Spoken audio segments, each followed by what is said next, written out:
On a eu 5 jours de récupération, donc les joueurs ont pu récupérer. Et on rentre dans une seconde phase du tournoi, sans des matchs à élimination directe. Donc on s'est bien préparé pour ce match de demain. Bon, nous, on est concentré sur la phase actuelle. Après, c'est des statistiques anciennes.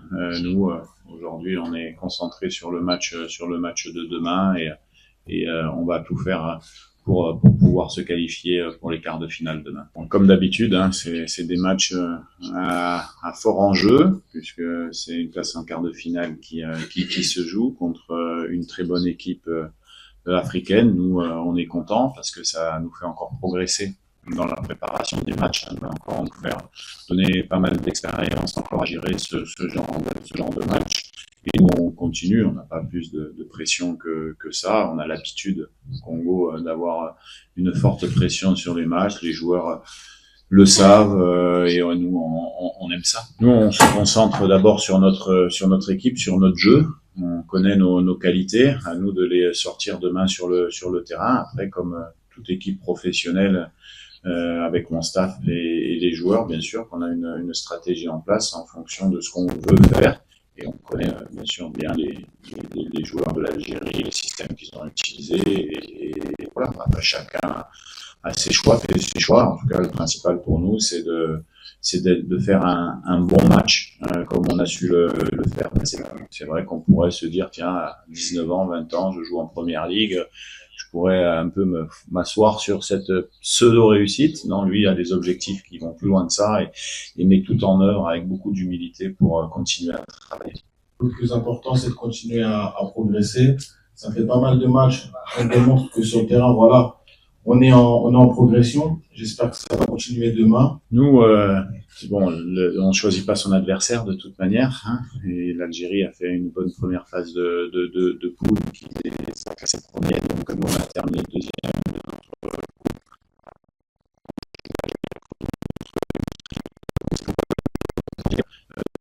notre ce qu'on veut mettre en place et de gagner le match. On va essayer de tout faire pour gagner ce match. On respecte beaucoup l'équipe d'Algérie parce que c'est une bonne équipe avec de bons joueurs, ils sont bien organisés. C'est des équipes qui vont régulièrement à la Coupe du Monde aussi, même si ils la retrouvent là cette fois-ci.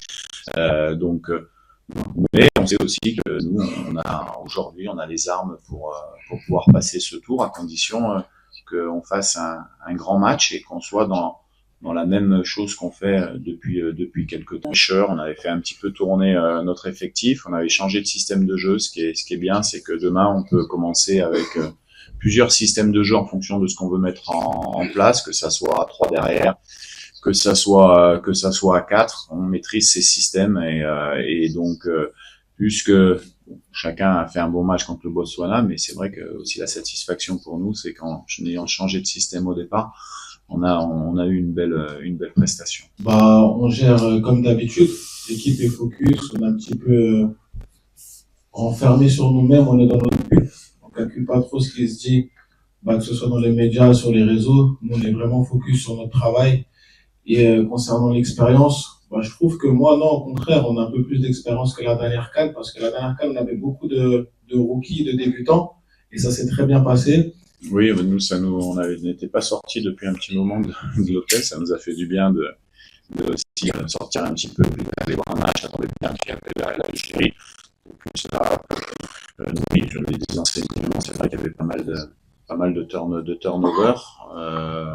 Pas eu d'enseignement particulier sur ce match à prendre, si ce n'est que la même chose que nous, avec une équipe un peu remaniée.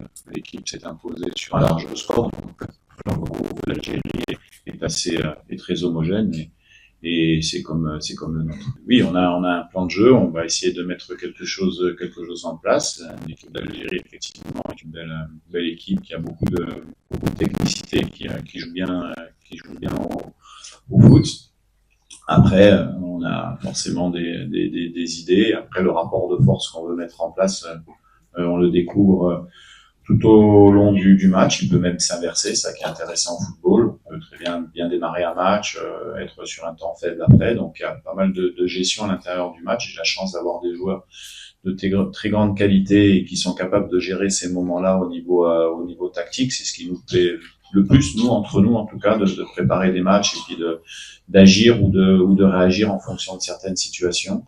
Après, je vais pas vous dire aujourd'hui dans quel système on va jouer et comment on va jouer. Ce que je peux vous dire aujourd'hui, après, pour répondre à votre question, il y a une chose qui a été fondamentale, c'est que j'ai rencontré des gens au Congo qui ont laissé du temps à un entraîneur de mettre des choses en place, un manager entraîneur de mettre des choses en place.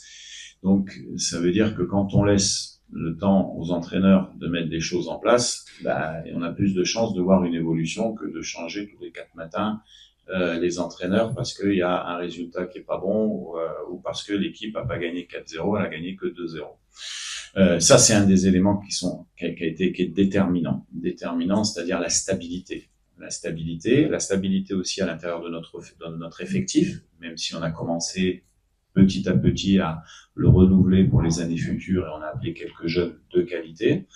Et puis, les cadres de l'équipe qu'on a, ce sont des top joueurs et des top gens qui amènent tout le monde vers le haut. Et pour un entraîneur et pour un staff technique, c'est la chose essentielle. C'est-à-dire que nous, on est très fort on a beaucoup de liens entre les entraîneurs, le staff technique, les joueurs, parce qu'il y a beaucoup de respect et qu'on a tous compris ce qu'était le football professionnel.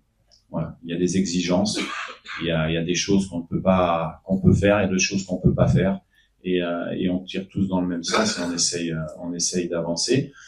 Et puis, sans qualité, au Congo, il y a vraiment beaucoup de qualité, que ce soit sur des joueurs qui sont déjà là, sur des jeunes joueurs qui peuvent venir.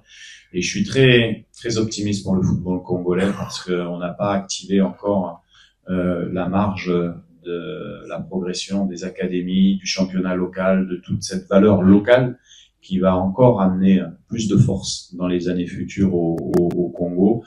Ça commence à se développer au niveau des académies privées, au niveau de certains clubs. Il faut les encourager, il faut leur donner les moyens parce que il y a vraiment de la qualité au Congo. Sur ce point-là, on est un petit peu, c'est vrai, au niveau de l'équipe nationale en retard. Si on compare au Sénégal, qui a beaucoup de joueurs qui sont formés dans leur pays, au Cameroun dans les académies, même si ces joueurs jouent dans des grands championnats. Et c'est pour ça qu'il ne faut pas être pessimiste. Moi, je suis très optimiste parce qu'il y a encore ce levier-là qui va être activé au Congo et qui va rendre encore dans les années futures l'équipe plus forte.